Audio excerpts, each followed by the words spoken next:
menjadi perhatian dunia di era revolusi industri 4.0 adalah mempersiapkan pembelajaran yang lebih inovatif dan meningkatkan kompetensi lulusan yang memiliki keterampilan abad ke-21. Lantas, apa saja ya keterampilan abad ke-21 itu? Yuk simak penjelasannya berikut ini.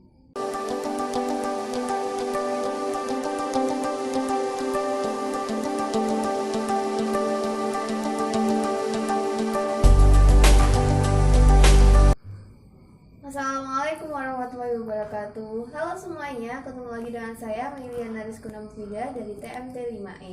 Sini saya akan menjelaskan dan menerangkan sedikit tentang keterampilan 4C pada abad pembelajaran abad ke-21.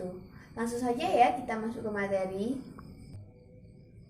Keterampilan yang harus dimiliki oleh peserta didik pada abad ke-21 dinamakan dengan keterampilan 4C. 4C merupakan singkatan dari communication, kolaboratif, critical thinking, dan creativity. Langsung saja kita masuk ke pembahasan yang pertama. Keterampilan yang pertama adalah communication atau komunikasi. Komunikasi merupakan suatu aktivitas pertukaran informasi yang dilakukan oleh setiap orang dalam lingkup apapun, dimanapun, dan kapanpun.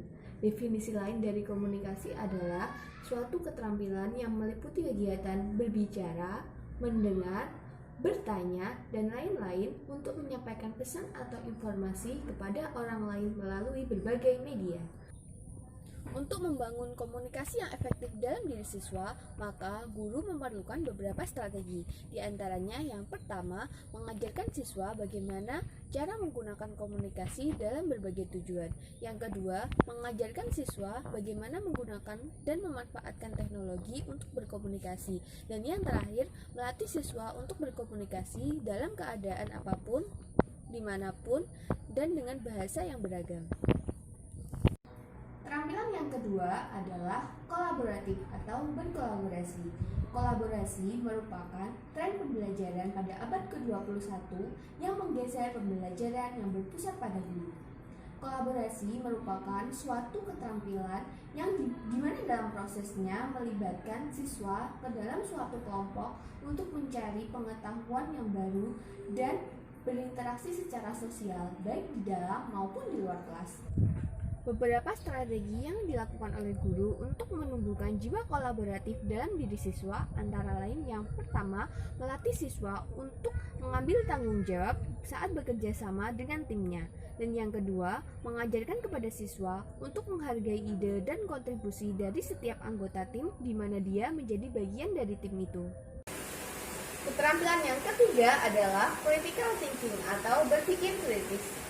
Di dalam revolusi industri 4.0, keterampilan berpikir merupakan salah satu keterampilan esensial yang wajib dimiliki oleh setiap lulusan pada setiap jenjang. Berpikir kritis merupakan suatu aktivitas mental untuk merumuskan atau menentukan suatu masalah, menemukan solusi, menemukan hal-hal yang baru, dan juga untuk menemukan jawaban yang relevan. Langkah-langkah yang dilakukan oleh guru untuk melatih keterampilan berpikir siswa antara lain yang pertama, melatih siswa mengerjakan soal-soal hot secara eksklusif dan kontinu dalam pembelajaran.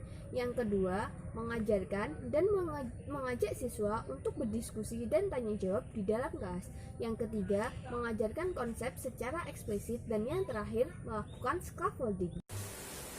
Dan keterampilan yang keempat adalah creativity atau kreativitas. Kreativitas merupakan salah satu keterampilan yang paling penting yang harus dikuasai dan merupakan kunci dari pembelajaran yang efektif pada abad ke-21.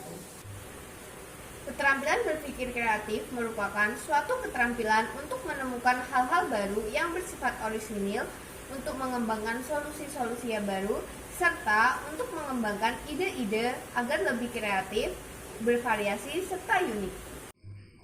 Strategi pedagogik yang dapat dilakukan untuk memberdayakan keterampilan 4C adalah dengan memanfaatkan teknologi yang ada untuk menciptakan lingkungan belajar yang baru dan lebih kaya, serta untuk membangun keterampilan pada abad ke-21. Strategi-strategi tersebut antara lain yang pertama, menjadi sadar dan melek akan teknologi. Yang kedua, menugaskan permasalahan di dunia nyata untuk dikerjakan oleh siswa dengan menggunakan teknologi yang ada. Dan yang ketiga, menciptakan pembelajaran yang baru yang berbasis masalah kolaboratif yang didapatkan melalui internet.